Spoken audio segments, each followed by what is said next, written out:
हमेशा जुड़ते रहे, व्यापार आपका भी बढ़े और उनका भी बढ़े और साथ में थोड़ी बहुत रोजी रोटी हमारी भी चलती रहे। बिल्कुल बिल्कुल बिल्कुल। अगर मैं चैलेंज करता हूँ, सिंगल आदमी ये उठा के नहीं कह सकता है कि भाई अजमेरा फैशन ने उसके साथ फ्रॉड किया है। सर मैं इंसान हूँ, पैसा तो नहीं कि सबको पसंद आ जाऊँ। जी जी जी। कुछ लोग हैं जो मेरे से नाखुश भी होंगे। जी, समझते हो कि जितने भी कस्टमर आपके पास आ रहे हैं कितने % सेटिस्फाई अजमेरा फैशन से होकर के जाते हैं? YouTube के कमेंट तो पढ़ता ही पढ़ता हूँ, रैंडमली ये चेक भी करता हूँ कि भाई कोई गलत बात किसी भी कस्टमर को नहीं बोली जा रही। फर्ज आपको बताना था जी। अब वो आप तक बात पहुँच रही है नहीं पहुँच रही है, ये आप अपने स्टाफ से पूछिए।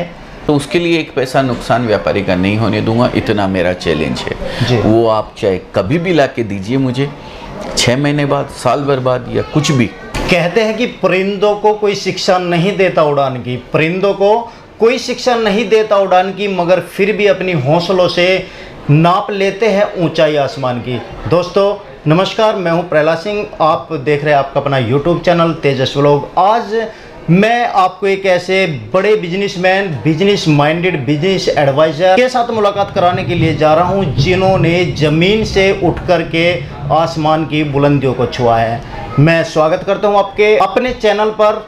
पहली बार आज हमारे साथ रूबरू हो रहे हैं अजमेरा फैशन के ओनर अजय अजमेरा जी। सर नमस्कार। नमस्कार सर। कैसे हो सर? बस बहुत बढ़िया है सर। पहली बार आपसे मुलाकात हो रही है, बड़ी उम्मीदों से 2 महीने पहले मैं आया था कि सर से मुलाकात होगी, इंटरव्यूज लेंगे जी, मगर जैसे ऊपरले वाले को मंजूर है 2 महीने बाद आज आपके दर्शन हो ही गए। मैं माफ़ी चाहता हूँ सर, हो सकता है इधर उधर कहीं होगा, नहीं तो जरूर मिलता। खैर बिजी शेड्यूल है आपका, इतना बड़ा बिजनेस आपने जो किया है। सर मैं जानना चाहता हूँ और हमारे व्यूवर्स भी जानना चाहते हैं कि बिजनेस आपने कहाँ से स्टार्ट किया था, क्या क्या स्ट्रगल आपने की और इस लेवल तक कैसे पहुँचे? बिल्कुल बताऊंगा सर, पूरी जर्नी बताऊंगा आपको। सबसे पहले तो आपका स्वागत है सर हमारे अजमेरा फैशन परिवार में। आप आए हैं इतनी दूर से, मोस्ट वेलकम है जी। और आपने मौका दिया है हमें हमारी बात आपके व्यूवर्स तक पहुंचाने का, जी। आपके चैनल के माध्यम से, तेजस व्लॉग के माध्यम से, उसके लिए आपका बहुत बहुत शुक्रिया। Welcome sir. मैं सर 1992 में अपनी पढ़ाई कंप्लीट करके सूरत आया था सर जी। सूरत आने का मकसद कुछ और था। फिल्म इंडस्ट्री की चकाचौंध से मेरी भी आंखों पे पट्टी गिरी हुई थी। तो मैं सोचा मुंबई के नज़दीक है जी, तो सूरत तक तो पहुंचते हैं, फिर मुंबई भी पहुंच जाएंगे। जी। एक रात गया भी था। अच्छा। लेकिन चकाचौंध जो दिखती है अपने को पर्दे पे जी, और जो हकीकत में होती है उसमें बहुत फ़र्क होता है। तो एक ही रात में मैं वापस आ गया था। अच्छा। मेरी बस की चीज़ वो नहीं थी जी। फिर मैंने 1992 में सूरत में दलाली सर सबसे पहले स्टार्ट करी। दलाली करने के बाद मैंने इस बिज़नेस को समझा जी, और एक बहुत ही अच्छी रेपुटेटेड फर्म में 20 साल तक मैंने नौकरी करी सर। अच्छा। उसके बाद 2011 में जी मैंने ये अपना अजमेरा फैशन, आज आप देख रहे हैं, ये स्टार्ट किया सर। तो आपकी स्टार्टिंग जो थी जी कहाँ से थी? कपड़े के बिजनेस में बहुत सारे प्रोडक्ट है, सूट्स है, कुर्ती है, साड़ी से थी। साड़ी से सूरत जो है शुरू से साड़ी के लिए मास्टर रहा है। अच्छा। अब सर डेवलपमेंट बहुत चेंज हो गया, ज़माना बदल गया है, डेवलपमेंट भी बहुत हो गए हैं जी। आज अपग्रेड होके सूरत कपड़े में जी, टेक्सटाइल में, गारमेंट में, हैंडलूम आइटम में जी, कपड़े का कोई भी प्रोडक्ट ले लीजिए, सूरत 1 नंबर पे है आज जी। और आने वाले फ्यूचर में तो इसकी जो ग्रोथ है जी, हम लोग ऐसा देख रहे हैं कि एक आर्थिक राजधानी जी, फाइनेंशियल कैपिटल जी, सूरत बनने वाला है, और उसमें कपड़े का भी बहुत बड़ा योगदान रहने वाला है सर जी। तो सर आपका बिजनेस मैन्युफैक्चरिंग रिलेटेड है या आप ट्रेडर्स हो या होलसेलर हो? सर ऐसे सूरत में देखा जाए ना तो एक भी मैन्युफैक्चरर नहीं है। अच्छा। क्योंकि यहाँ क्या होता है सर, ग्रे खरीदते हैं हम किसी एक इंडस्ट्री से, ठीक है, ग्रे खरीद के हम जॉब करवाते हैं मिल में, प्रिंटिंग करवाते हैं, वो एक अपनी इंडस्ट्री है। जी जी। उसके बाद वो जब प्रिंट होके आता है मेरे यहाँ, तो हम उसको वैल्यू एडिशन करने के लिए देते हैं जी। वो एक अलग इंडस्ट्री है जी। वैल्यू एडिशन में भी अलग अलग इंडस्ट्रीज है, एम्ब्रॉयडरी की अलग इंडस्ट्री है, डायमंड वगैरह की अलग इंडस्ट्री है, बॉर्डर वगैरह लगाने की अलग इंडस्ट्री है। तो ये सारा जो प्रोसेस हम करते हैं तो हम लोग मैन्युफैक्चरर कहलाते हैं जी। एक होता है सारी चीज मैंने बनाई, तैयार करी साड़ी और किसी ने इसको खरीद के बेचा, ठीक है, तो वो ट्रेडिंग हो गई जी, उसको ट्रेडिंग बोलते हैं। तो इसलिए यहाँ जितने भी 50 से 60 हजार मैन्युफैक्चरर है, ऐसे देखा जाए तो मैन्युफैक्चरर कोई भी नहीं है जी। लेकिन ये मैन्युफैक्चरिंग लेवल पे आता है, जॉब वर्क का कार्य कराकर मैन्युफैक्चरिंग का लेवल लगा लेते हो। बिल्कुल बिल्कुल, ऐसे हम लोग डिजाइनिंग होती है, जो ग्रे कपड़ा आप लोग लेते हो, या हम कह सकते हैं जो आप प्रोडक्ट की क्वालिटी को मेंटेन करके चलते हो, आपकी क्वालिटी में और अदर्स जो आपने अभी बताया कि इतने सारे मैन्युफैक्चरर्स है, उसमें कितना डिफरेंस रहता है, रेट का भी और क्वालिटी का भी? नहीं, रेट और क्वालिटी का 2-5% का डिफरेंस आ सकता है, किसी की कुछ कम हो सकती है, किसी की कुछ ज़्यादा हो सकती है। क्योंकि देखिए ग्रे जो मैंने खरीदा, मान लीजिए मैं 20 रुपए का खरीद रहा हूँ, तो हो सकता है कोई 19.5 का खरीद रहा हो, कोई 21.5 का खरीद रहा हो, उसमें क्वालिटी में वजन में फ़र्क आता है। वही मैं प्रिंट करने के लिए मैंने दिया, मैंने एक क्वालिटी खरीदी दानी, दानी मैंने प्रिंट करने के लिए दिया, तो कभी कभी तो मैं 7.5 रुपए की मिल में भी प्रिंट करवा लेता हूँ, कभी वो 8.5 की भी प्रिंटिंग होती है, कभी 9.5 की भी होती है। नाम तो दानी है उसका जी, लेकिन वो प्रिंटिंग अलग अलग रेट की हो जाने से उसकी क्वालिटी का फर्क आ जाता है। अब दानी सूरत के अंदर अगर आप देखेंगे तो दानी सूरत में जहां तक मैं समझता हूँ 100 रुपए से शुरू होकर के 250 रुपए तक की दानी क्वालिटी बनती है जी जी। पर उसके बेस की क्वालिटी के नाम से कोई मतलब नहीं है, उस पे जो ब्रांड लगा है, जो सिक्का लगा है, वो देखा जाता है कि अजमेरा का ये नंबर ये रेट का है। ऐसे ही जितने भी ब्रांड है उनके रेट का नंबर देखा जाता है, उसकी 2 रेट नहीं होनी चाहिए, वो एक फिक्स पॉलिसी होनी चाहिए जो कि हमारी है जी। हम किसी भी तरीके का कोई, मेरे यहाँ रेट के अंदर चाहे कोई 1 करोड़ का कपड़ा लेवे, 10 करोड़ का लेवे, 1 लाख का लेवे, एक ही रेट है, उसमें कोई पॉलिसी में फ़र्क नहीं आएगा जी। मेरा कपड़ा कोई होलसेलर बेच रहा है तो 15% के नीचे नहीं बेच सकता है, ये हम उसको WSR लगा के देते हैं। अच्छा। डीलर और होलसेलर को जी। अगर कोई रिटेलर बेच रहा है तो फिर उसके मार्जिन डिपेंड करते हैं उसकी लोकेशन पे, उसकी जगह के ऊपर और उसकी शॉप जो बनाई हुई है उसके ऊपर। एक रिटेलर जो कपड़ा ले जाता है तो वो 25 से 30% तक मार्जिन लेके बेचता है मिनिमम, प्लस 100% तक मार्जिन ऐड करके बेच सकता है वो हमारे कपड़े को जी जी जी जी सर। तो सर कोई न्यू बिजनेस स्टार्ट करना चाहता है जी, आपका नाम जिस तरीके से कुछ ही समय में, मुझे नहीं लगता कि ज़्यादा लंबा वक्त हुआ है आपको जी, हो सकता है स्ट्रगल आपने लंबे समय तक की, लेकिन जो अजमेरा फैशन का नाम इस समय ऊंचाइयों पर है जी, जहाँ पर देखें न्यूज़ में देखें अजमेरा फैशन, आप किसी मैगजीन में देखें अजमेरा फैशन, आप सड़क पर उतरते हैं तो किसी भी चौराहे पर अजमेरा फैशन देख सकते हैं। तो ये जो बुलंदी आपने छुई है जी, इसको देख करके बहुत सारे लोग मोटिवेट होते हैं, वे भी चाहते हैं कि हम अजमेरा फैशन की तरह अपना बिजनेस स्टार्ट करें और आगे बढ़े। उनके लिए आप क्या कहना चाहोगे? बिल्कुल कहना चाहूँगा सर, देखिए किसी भी काम को करने में समय लगता है। आज हमारा युवा वर्ग जो है वो समय थोड़ा कम देना चाहता है जी, जी, वो रातों रात सफलता चाहते हैं। बिल्कुल सही। रातों रात सफलता किसी भी काम में नहीं मिलती है जी, तो उसके लिए समय आपको देना ही पड़ेगा। आज लोगों को लगता है अजमेरा फैशन दिख रहा है जी, इसके पीछे का जो संघर्ष होता है वो कोई नहीं देख पाता। आपने उस एक चाइनीज बेम्बू का नाम सुना होगा। 4 साल तक चाइनीज बेम्बू जो होता है, पेड़ जो होता है, वो जमीन के नीचे अपनी जड़ें फैलाता है सर, जमीन के ऊपर कुछ नहीं होता है उसको सींचना पड़ता है 4 साल तक, उसमें पानी देना पड़ता है। 5वीं साल के अंदर वो 6 महीने के अंदर ही 20 फीट तक खड़ा हो जाता है सर वो। तो मेहनत आपको करनी पड़ेगी, समय आपको देना पड़ेगा, तभी आपको रिजल्ट किसी भी काम का मिलने वाला है और फोकस आपको उसके ऊपर रहना पड़ेगा। सर बहुत सारा कन्फ्यूजन है, बहुत सारी यूट्यूब के ऊपर वीडियोज है, कोई कुछ बताता है कोई कुछ बताता है, बिजनेस स्टार्ट 5-5 हज़ार रुपये से करवा देते हैं लोग, कन्फ्यूज होते हैं कि हम स्टार्टिंग करें तो कहाँ से करें? अब आपने बताया आपने साड़ी से की, तो लोगों के मन में आया होगा कि यार हम भी साड़ी से स्टार्ट करें, मगर उसमें नॉर्मल सा इन्वेस्टमेंट कितना करना चाहिए जिससे कि उनका पैसा बर्बाद भी ना हो और कस्टमर को वे अच्छी तरीके से सेटिस्फाई कर सके? देखिए, शुरुआत अगर करनी है ना जी, तो 5,000 रुपये में कोई शुरुआत नहीं हो सकती है। ये जो भी बोलता है गलत बोलता है जी। आपको शुरुआत करनी है तो मिनिमम 20-25 हज़ार रुपया तो आपको लगाना पड़ेगा, शुरुआत करनी है तो। जी जी जी। हाँ, अगर आपने बिजनेस ऑलरेडी कर रखा है और उसमें रेंज मिलाने के लिए आप 5,000 का कपड़ा कहीं से ले जाके उसमें मिला रहे हैं तो वो एक अलग मैटर है। पर नया बिजनेस अगर आप कर रहे हैं तो मिनिमम 20-25 हज़ार रुपया आपको देना पड़ेगा।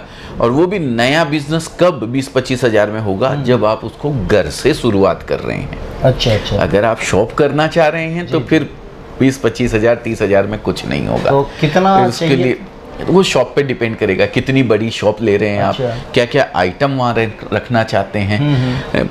5 लाख रुपए से लेकर के मैं बोलता हूँ कि 5 करोड़ तक आप उसके अंदर डाल सकते हैं सर। ऐसे ऐसे व्यापारी मेरे पास में हैं जिन्होंने हमारे यहाँ से ले जाके पूरा का पूरा मॉल शुरू किया है, 1-1 करोड़ 1.5 करोड़ 2-2 करोड़ रुपए का इन्वेस्ट करके। जी जी। हमारे यहाँ से सर किसी के पास 50,000 रुपये मात्र है, बिजनेस में आना चाहता है कपड़े के, जी, तो प्रोडक्ट कौन सा ले? 1 ले, 2 ले या 3 प्रोडक्ट में 50,000 से स्टार्ट करे या कुछ बैकअप रखे? कुछ उसके बारे में भी बताएं। देखिए, 50,000 रुपये अगर आपके पास है तो मैं ये चाहता हूँ कि आप 25-30 हज़ार 35 हज़ार रुपये से 1 प्रोडक्ट या 2 प्रोडक्ट, क्योंकि फिर आप कुछ पीस आप अंडरगारमेंट्स के रख लेंगे, कुछ किड्स वियर के रख लेंगे, कुछ मेंस वियर के रख लेंगे, तो आपकी रेंज नहीं बन पाएगी। जी जी जी। कोई भी एक प्रोडक्ट जो आपकी इच्छा हो आप साड़ी से कीजिए। साड़ी में भी बहुत सारे प्रोडक्ट आते हैं सर, कॉटन अलग आता है, सिंथेटिक अलग आता है, प्रिंटेड साड़ी अलग आती है, डाइड साड़ी अलग आती है। तो जो भी करें, एक पर्टिकुलर कोई प्रोडक्ट या 2 प्रोडक्ट आप लेके करें और उससे स्टार्ट करें। 30-35 हज़ार रुपये का आपने माल मंगा लिया है या 50 हज़ार का भी मंगा लिया है, अब 50 हज़ार रुपये में 2 पार्सल बनेंगे सर। जी, ठीक है। तो आपने जो दूसरा पार्सल है वो एक साथ नहीं खोल देना है। जी जी। आपके पास कस्टमर होंगे कम। जी जी। जितने आपके जानने वाले होंगे या जो आपके आजू बाजू रहते होंगे, क्योंकि छोटा व्यापार आप कर रहे हैं, सोसाइटी में जो लोग होंगे उन्हीं से आप करवाएंगे या रिलेशन वालों को आप देंगे। तो एक पार्सल आपने खोल लिया आज, अब आपने उनको दिखाया, उनको बेच दिया, उसमें से 15-20%, 25% या 50% माल आपका बिका। जी, ठीक है। अब वो 10 दिन बाद वापस घूम के आ रहा है या 20 दिन बाद वापस घूम के आ रहा है, तो उसको वही प्रोडक्ट देखने को मिलता है तो वो बोलेगा ये तो वही मैं देख के गया, वही तो पुराना हो गया है। सही बात। तो आप अगर 2 पार्सल ले जाते हैं तो आपको उसके अंदर दूसरा पार्सल कुछ दिन बाद खोलना चाहिए और उनको इन्फॉर्म करना चाहिए कि आप आ जाइए, नया माल आया है, तो फिर उसमें से नया भी बिकेगा और पुराने भी बिकेंगे। जी। तो दोनों चीज़ इस तरीके से ये रोटेशन आपको रखना चाहिए। आप जितना भी पैसा खर्च करना चाहते हैं, देखिए 50 हज़ार लाख रुपया तो एक छोटी अमाउंट हो गई, तो उसमें तो ज़्यादा कुछ नहीं कर सकता, लेकिन किसी को अगर 10 लाख रुपए लगाने हैं तो एक बैकअप अपने पास रखना चाहिए नया पुराना करने के लिए। आप 8 लाख लगाइए, 2 लाख रुपए अपने पास बैकअप रखिए, फिर धीरे धीरे उसमें नया पुराना माल आप उसमें ऐड करते जाइए। ये व्यापार का नियम होता है, कपड़े के व्यापार का नियम। क्योंकि कपड़ा जो है ना सर, एक बार कस्टमर देख जाता है ना तो फिर वापस उसको दोबारा कुछ नया चाहिए होता है। जी बिल्कुल सही बात है। तो नया कुछ खुला हुआ रहेगा तो वो पुराना भी लेगा, नया भी लेगा। बिल्कुल बिल्कुल जी। जब तक न्यू वैरायटी कस्टमर के सामने आती रहेगी, हाँ, वो रोज आते रहेगा। जी जी। रेगुलर आपके पास आते रहेगा कि इनके यहाँ मैं जब भी आता हूँ तो कुछ ना कुछ नया देखने को मिलता है। अब जो आपका अजमेरा फैशन है, किस किस प्रोडक्ट में डील कर रहा है? अजमेरा फैशन के लिए सर अगर मैं बोलूं तो एक सेंटेंस में तो वन स्टॉप डेस्टिनेशन सर। जी। कपड़े की मैक्सिमम वैरायटी आपको हमारे यहाँ मिल जाएगी। Sari, kurti, leggings, petticoat, blouse, fall, undergarments, lehenga, suits, dress material, kids wear, men's wear, सभी तरीके की वैरायटी। अभी हम हैंडलूम में भी डेवलपमेंट चालू है हमारा।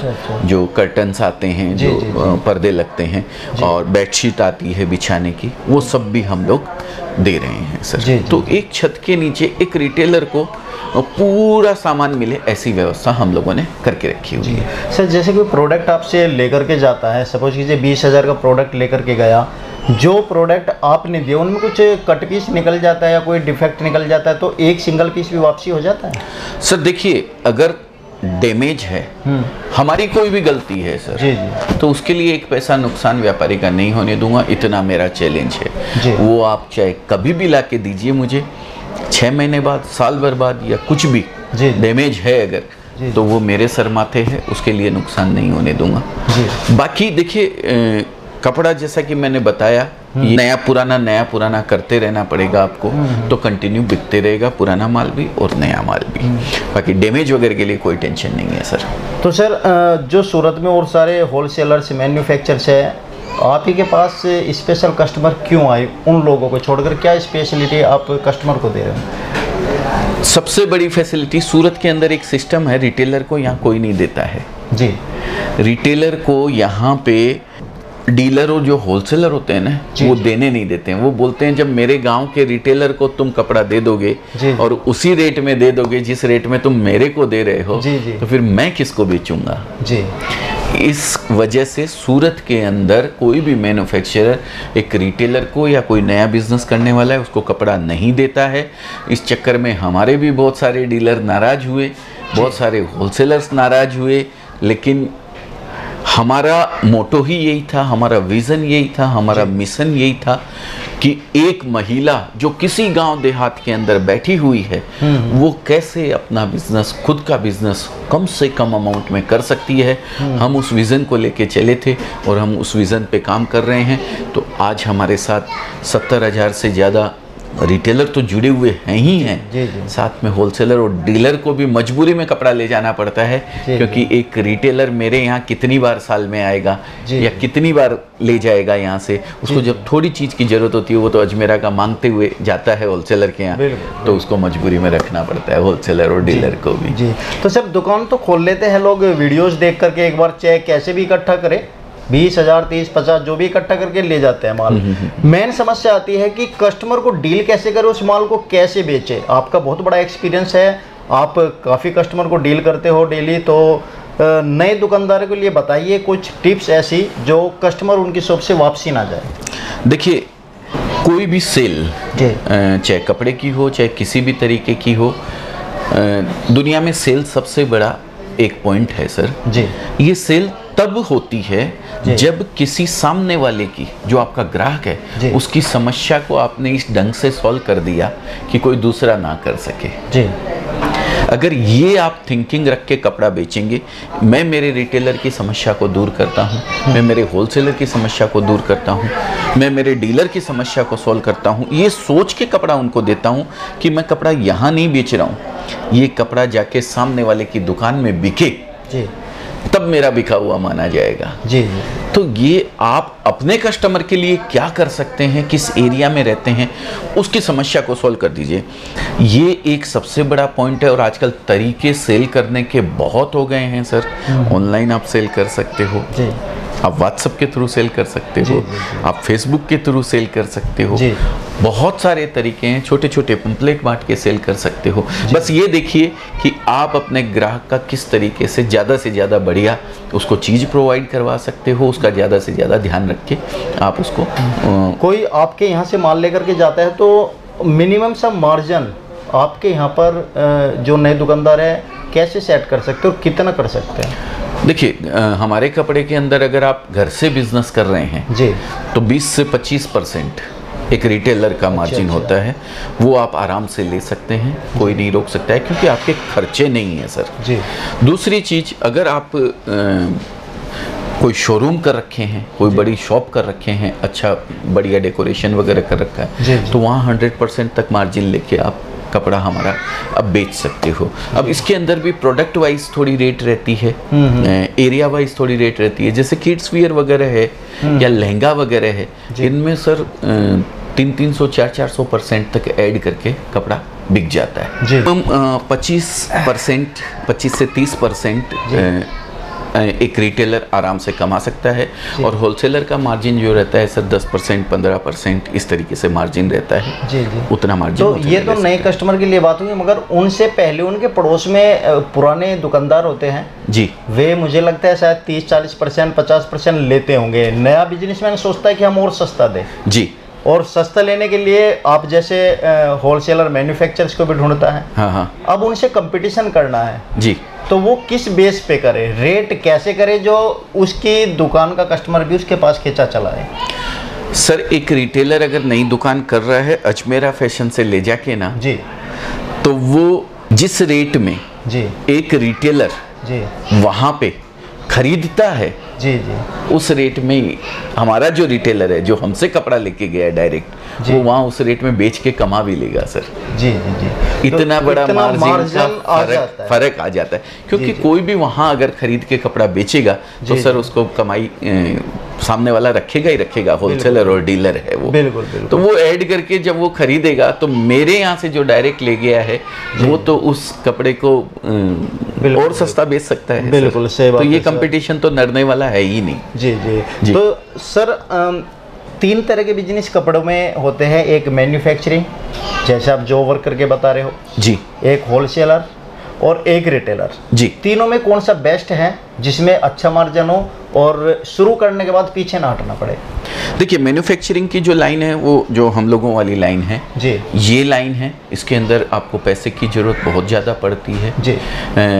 मार्जिन इसमें बहुत लो रहता है क्योंकि ट्रांजैक्शन जो है, रोटेशन जो है बहुत ज़्यादा रहता है, लेकिन क्वांटिटी में माल बिकता है सर। बहुत लंबा प्रोडक्शन हम लोग तैयार करते हैं। आज हम लोगों ने मशीन भी अभी 2 साल से प्रिंटिंग मशीन हमने चालू करी है, डिजिटल प्रिंटिंग मशीन, खुद की मैन्युफैक्चरिंग। जो चीज़ अगर डिजिटल प्रिंट करना है तो हम खुद प्रिंट करते हैं जी, और बाकी जो प्रिंट होता है वो जॉब पे अलग अलग इंडस्ट्रीज़ हैं वहाँ पे हम करवाते हैं जी।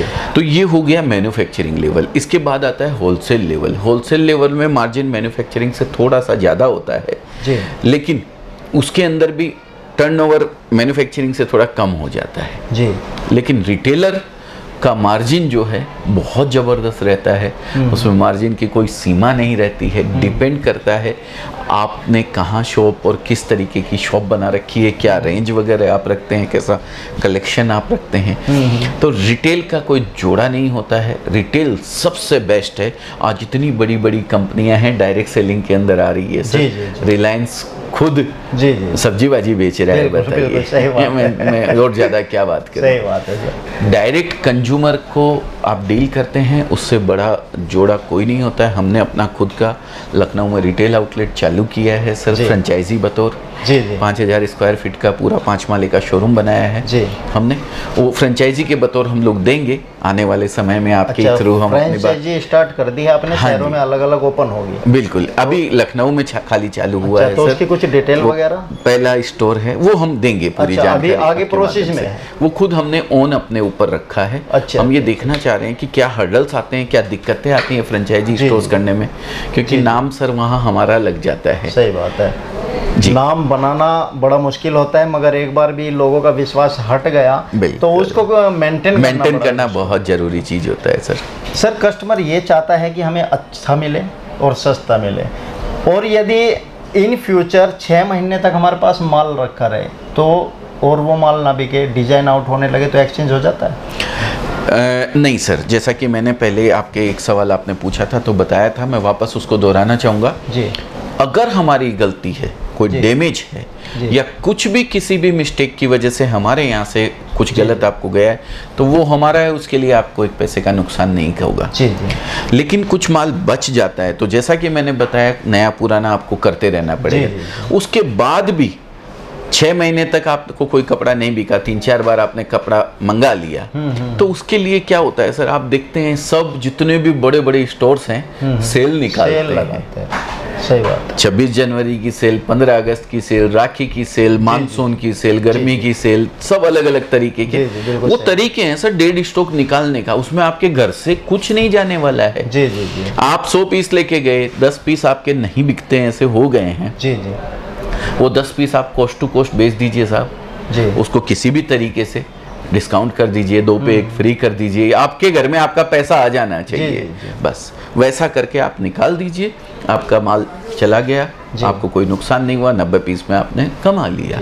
सर कोई अनएक्सपीरियंस आपके पास आता है माल लेने के लिए, उसे कुछ भी नहीं पता कि बिजनेस कैसे स्टार्ट होता है, किस में करना चाहिए, तो उसको जानकारी के साथ पूरा गाइड किया जाता है यहाँ पे, या डायरेक्टली उससे पूछा जाता है कि भैया किस में बिजनेस करना है, वही प्रोडक्ट दिखाते और भेज देते हैं। देखिए, सबसे पहले तो कपड़े की बिजनेस की एक खास बात यही बताऊंगा मैं आपको कि ये एक ऐसा बिजनेस है जिसको अगर कोई महिला घर पे सिर्फ सागबाजी खरीदती है ना तो वो कर सकती है। इतना इजी बिजनेस है। अच्छा। रहा टेस्ट का सवाल कि मैं साउथ वाले को राजस्थान का टेस्ट दे दूंगा, राजस्थान वाले को साउथ का टेस्ट दे दूंगा, तो उसके यहाँ बिकेगा नहीं।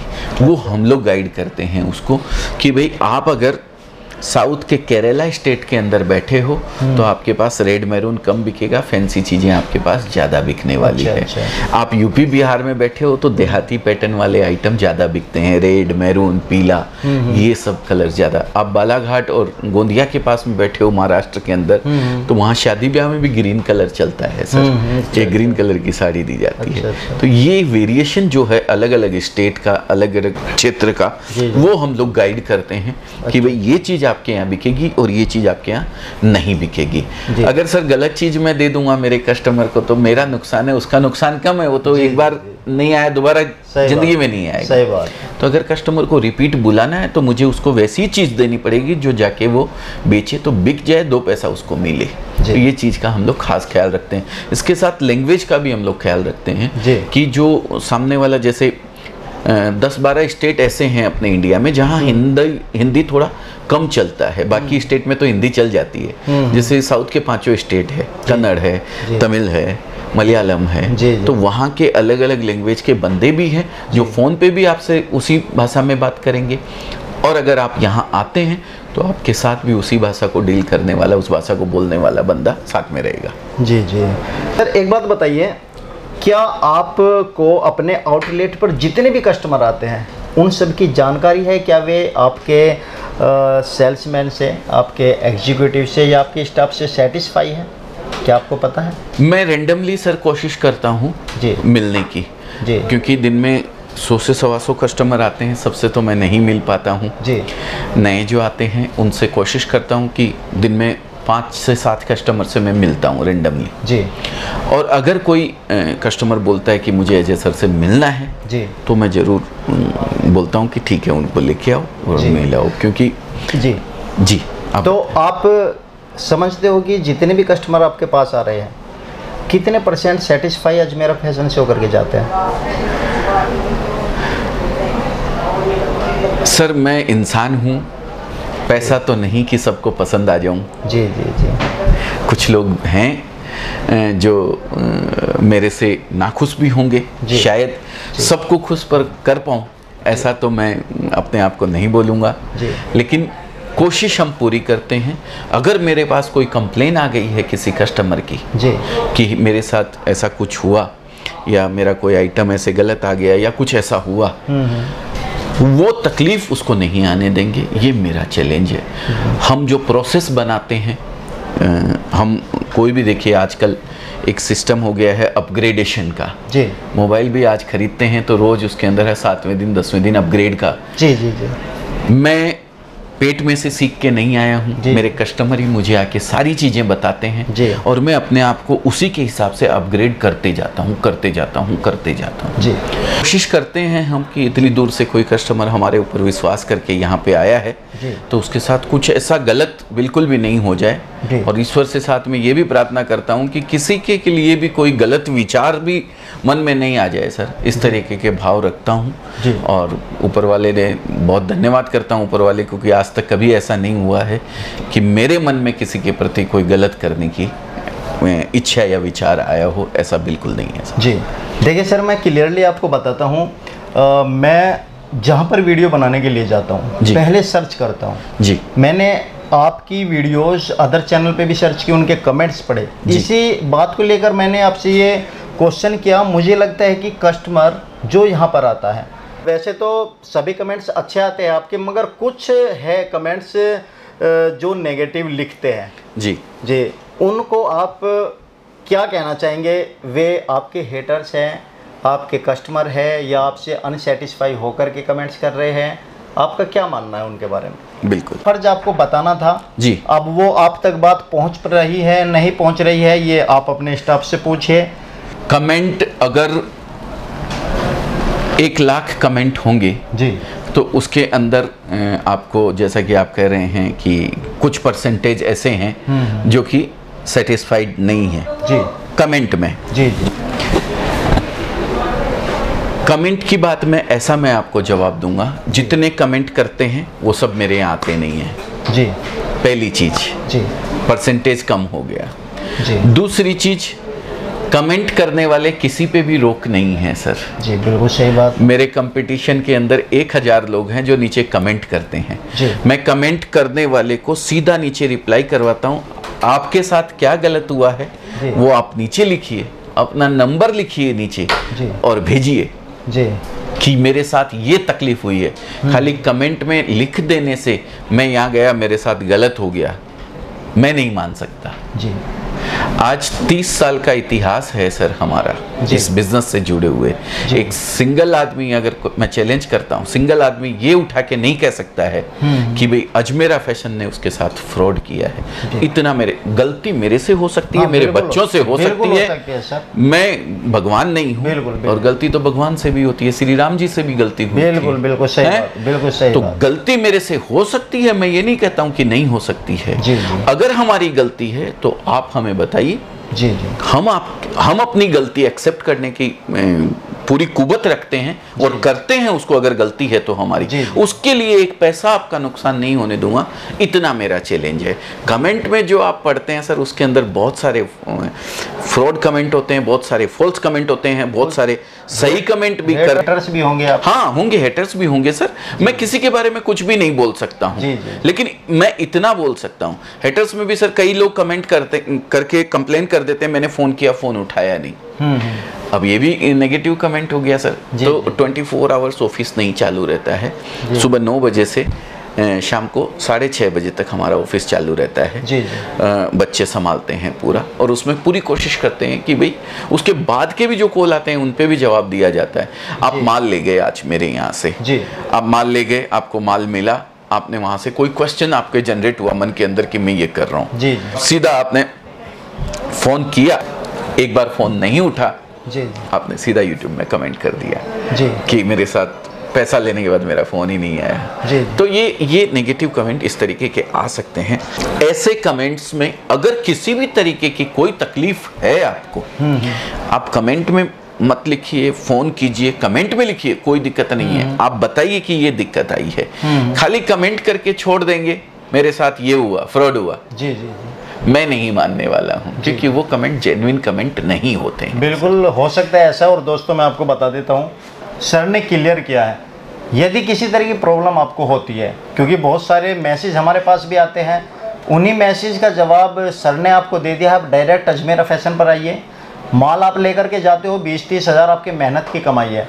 किसी भी तरह की कोई प्रॉब्लम होती है, क्योंकि बहुत सारे लोगों ने मुझे कहा था कि सर जो माल हमने यहाँ पर देखा, पैक कराया और जो हमें मिला ऑनलाइन वो माल ही चेंज था। बहुत सारे लोगों का मेरे पास कॉल आई थी, मैंने उन्हें कहा था कि आपने जो सिलेक्ट किया था वहाँ जाके सिलेक्ट किया था या व्हाट्सएप पे सिलेक्ट किया था, जो आपके पास नहीं आया।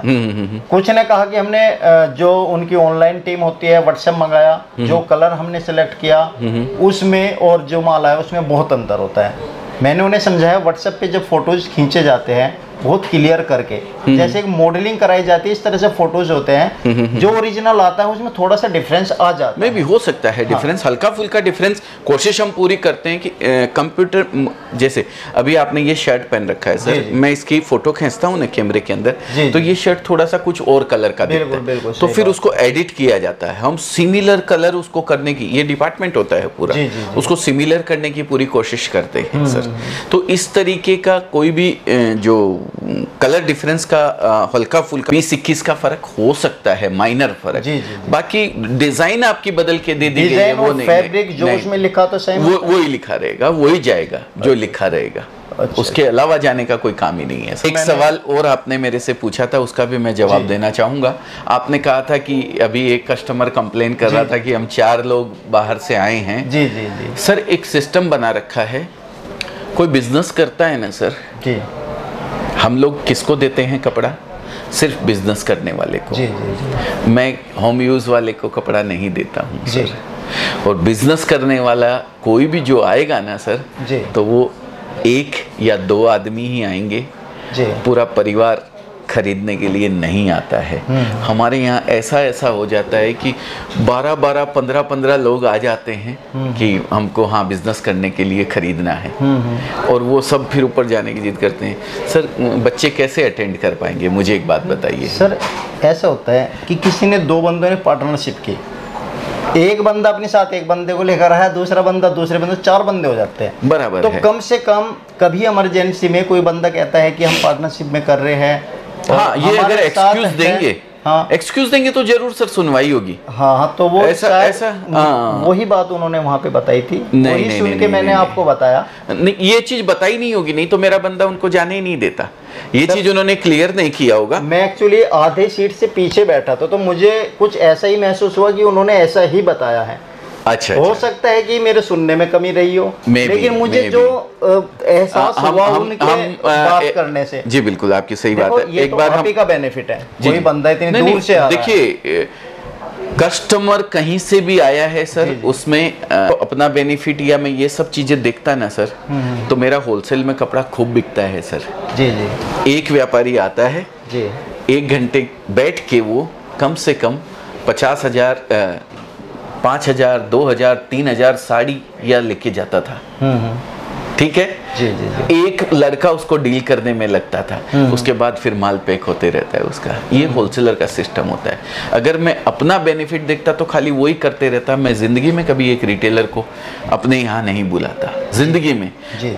उन रिटेलरों को अटेंड करने के लिए सर मेरी टीम जो है आज 7 गुना टीम काम कर रही है मेरी। जी, जी, जी। हर एक रिटेलर के साथ मेरे को बंदा भेजना पड़ता है। जी, जी। एक रिटेलर अगर 25 से 30,000 रुपए का, 40,000 रुपए का या 50,000 रुपए का कपड़ा खरीदता है, घूम के 3 घंटे 4 घंटे लगते हैं सर उसको घुमाने में। जी, जी। एक बंदा उसके साथ रहता है सर। जी, जी, अगर ये काम करना होता, मैं तो दोनों एक रेट रखा हुआ हूँ, मैंने तो कोई फर्क किया नहीं है। अच्छा। चाहे डीलर आ जाए चाहे होलसेल, फिर मुझे क्या फायदा उसको बेचने का। सही बात है, मैं क्यों करूंगा। बिल्कुल बिल्कुल। तो मेरे को वो काम करना ही नहीं है सर।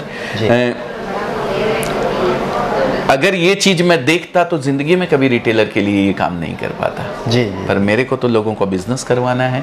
जी। लोगों को, एक महिला जो किसी गांव के अंदर बैठी हुई है, तो मैं उसको बिजनेस करवाना चाहता हूँ, उसको इंडिपेंडेंट बनाना चाहता हूँ। जी जी। कि वो अपना काम करे तो आराम से, एक कम से कम छोटी छोटी चीज़ों के लिए जो उसके रेगुलर ज़रूरत की चीज़ें हैं, वो कम से कम उसके लिए उसको किसी के आगे हाथ फैलाने की ज़रूरत ना पड़े।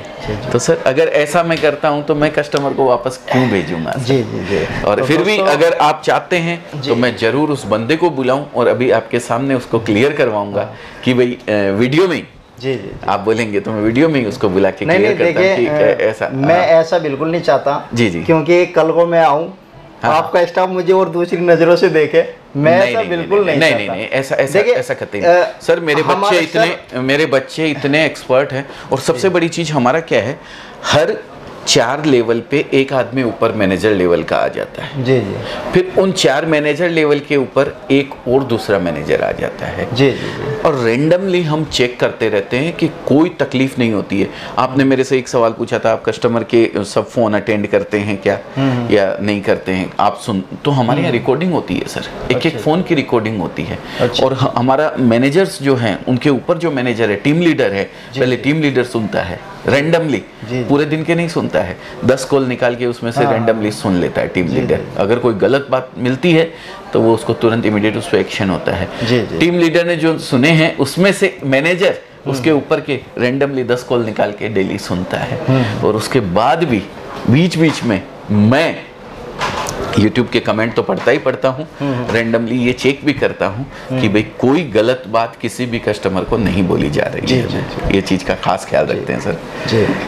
तो दोस्तों वीडियो बहुत बड़ी हो चुकी है, क्वेश्चंस तो आपके बहुत सारे हैं, बहुत दिमाग में भी हैं, मगर थोड़ा सा वक्त आगे के लिए भी छोड़ते हैं। जैसे नेक्स्ट टाइम आऊँगा सर से और अच्छी तरीके से बात करेंगे। मगर चलते चलते एक क्वेश्चन आप लोगों का मैं ले लेता हूँ सर। बिजनेस शुरू करने के बाद जो एडवर्टाइजिंग होता है और जो इनकम होती है, कितने % एडवर्टाइजिंग में लगाना चाहिए कितने % खर्चा काट लेना चाहिए, कितने % माल लाने के लिए, रिपीट करने के लिए दुकानदार को रखना चाहिए? कस्टमर, दुकानदार बहुत कंफ्यूज होता है इस क्वेश्चन को लेकर। सर डिपेंड करता है आपकी सेल के ऊपर। जी, आप सेल कितनी कर रहे हो उसके ऊपर आपका खर्चा और सब चीज़ मायने रखती है। 50,000 रुपये का कोई माल लेके गया है तो उसका कोई बजट नहीं बन सकता है, वो एक छोटी सी अमाउंट का है, वो आप घर से बिजनेस कर सकते हो। उसमें जितना कम से कम खर्चे के अंदर, आपने कोई स्टाफ नहीं रखना है, आपको खुद अटेंड करना है। जी जी। आपको कोई दूसरा खर्चा उसके ऊपर कोई शॉप किराए वगैरह कर लेगा और वो सब का नहीं करना है, तो ये चीज़ का आपको खास ख्याल रखना है। बड़ा जो दुकान आप करते हैं तो उसका एक बजट आपको ज़रूर बनाना चाहिए, आप सस्टेन कर पाएँ अपने काम को, इस चीज़ का भी आपको ख्याल रखना चाहिए। क्योंकि कोई भी अच्छा काम भी लेके आप चलेंगे तो उसमें भी सस्टेनेबिलिटी बहुत जरूरी है सर। जी जी जी। आप अच्छा काम कब तक कर पाएंगे जब मजबूत ही नहीं रहेंगे, आपके पाए ही मजबूत नहीं है तो अच्छा काम करने का क्या फायदा, कितने दिन आप कर पाएंगे? सही बात है, सही बात तो सस्टेनेबिलिटी बहुत जरूरी है। आप इस तरीके से अपना बजट बनाएं कि उसके अंदर आपके घर में भी कुछ रहे, एडवर्टाइजमेंट का भी आपका खर्चा निकल जाए, आपके स्टाफ का भी खर्चा निकल जाए, सारी तरीके की कैलकुलेशन करके किसी भी बजट को बनाना चाहिए सर। जो छोटा बिजनेसमैन होता है 20, 30, 50 हज़ार से स्टार्ट करता है, तो उसके लिए कोई ऐसी टिप्स है जो वो थोड़ा थोड़ा करके ग्रो कर सकता है, नॉर्मली जो खर्चा भी कम आए उसका? हाँ बिल्कुल बिल्कुल। आजकल व्हाट्सएप का जरिया है जो मुफ्त है जी। आप अपने लोगों को अपने सोसाइटी के ग्रुप वगैरह के अंदर साड़ी की फ़ोटो हमारे यहाँ से सॉफ्ट कॉपी प्रोवाइड करवाई जाती है, वो आप डाल के उनको भेजिए। अच्छा अच्छा। और अपने आजू बाजू में ऐड कीजिए। जी जी। या फिर बहुत छोटे खर्चे में आजकल साड़ी के अंदर पेपर के अंदर पंपलेट आते हैं कि साड़ी का ऐसा ऐसा फोटो वगैरह, और उसमें जो मीटर बनता है वो लगा के आप पेपर में डाल के अपने आजू बाजू के मोहल्ले के हर एरिया का पेपर, जो वेंडर होता है जो पेपर बांटता है जो सुबह, उसको आप अलग से देके उसको बंटवा सकते हैं। जी जी। कम खर्चे में भी बहुत सारी एडवर्टाइजमेंट होती है सर। जी। तो दोस्तों देखिए, मैंने बहुत इम्पोर्टेंट क्वेश्चंस आपके लिए लिए हैं और वीडियोज उम्मीद करता हूँ आपको समझ में भी आई होगी, पसंद भी आई होगी, और लाइफ टाइम ये बिजनेस आपका और ये वीडियो आपके साथ रहने वाली है। और सर ने इतना कीमती समय हमें दिया है, तो आप इस वीडियो को पूरा देखने के बाद शेयर ज़रूर कीजिएगा अपने दोस्तों के, रिश्तेदारों के पास। इंस्टाग्राम, फेसबुक, टेलीग्राम, जहाँ पर भी आप हो वहीं पर शेयर कर दीजिएगा, और अपना बिजनेस भी ऐसे ही शेयर करते रहिएगा। एक बार मैं कहता हूँ विजिट कीजिए ऑनलाइन मंगाने से पहले। जब तक आप यहाँ आकर के बेस नहीं समझोगे प्रोडक्ट का, मालिक का, स्टाफ का और ट्रेंडिंग आइटम का, तब तक बिजनेस करने में मज़ेदारी नहीं आती। आपको समझ में आ जाएगा कि बिजनेस क्या चल रहा है, प्रोडक्ट कौन सा लेना चाहिए। घर बैठे बिजनेस में हाथ आजमाओगे तो कहीं ना कहीं आप किसी एक्सपीरियंस से अछूते रह जाओगे। इसलिए मैं कहता हूं कि एक बार विजिट करें और उसके बाद ऑनलाइन बिजनेस करें, क्योंकि ऑनलाइन बिजनेस आपके ऑफलाइन बिजनेस को हमेशा साथ लेकर के चलता है सर। और नया अगर बिजनेस कर रहे हैं, फर्स्ट टाइम अगर बिजनेस कर रहे हैं जी, तो मैं सबसे गुजारिश करता हूँ हाथ जोड़ के कि फर्स्ट टाइम जरूर विजिट कीजिए। सेकंड टाइम आप वहाँ बैठे मंगवा लीजिएगा, बिल्कुल कोई इशू नहीं है, लेकिन फर्स्ट टाइम आप जरूर विजिट कीजिए, सब चीज देखिए, उसके बाद आपका मन भरता है, आपको सेटिस्फेक्शन होता है तो आप काम चालू कीजिए, नहीं तो कोई दिक्कत ही नहीं है, जैसा आप चाहें, लेकिन कुछ ना कुछ करते रहिए, खाली मत बैठिए। आपका बहुत बहुत धन्यवाद सर, इतना कीमती समय आपने दिया। कोशिश करना कि नेक्स्ट टाइम भी हमें थोड़ा सा समय दे, क्योंकि अब जो कमेंट्स आने वाले हैं जी, और अगली बार मैं आपसे कमेंट्स करूंगा जी, जो हमारे व्यूवर्स है, क्योंकि जो व्यूवर्स हमसे आगे पीछे पूछते रहते हैं वही दिमाग में रहता है, वही हम आपसे पूछते हैं। हमारा मेन उद्देश्य होता है कि जहाँ से लोग जुड़े हमारी वीडियो देखकर, उनको धोखा ना मिले, और आप लोगों से हमेशा जुड़ते रहे, व्यापार आपका भी बढ़े और उनका भी बढ़े, और साथ में थोड़ी बहुत रोजी रोटी हमारी भी चलती रहे। बिल्कुल बिल्कुल बिल्कुल, सबका भला हो, ईश्वर से यही दुआ करते हैं। और साथ में जो आपके कमेंट्स आते हैं उन्हीं से हम अपने आप को अपग्रेड करते हैं, उन्हीं से हमको पता लगता है सर कि भाई हम कैसे अपने आप को सुधार सकते हैं। गलती सबसे होती है, हमसे भी होगी, आगे भी होती रहेगी, लेकिन उस गलती की वजह से हमारे कस्टमर को परेशानी हो, ऐसा हम काम कतई नहीं होने देंगे। ये हमारा चैलेंज है। बहुत बहुत धन्यवाद, नमस्कार।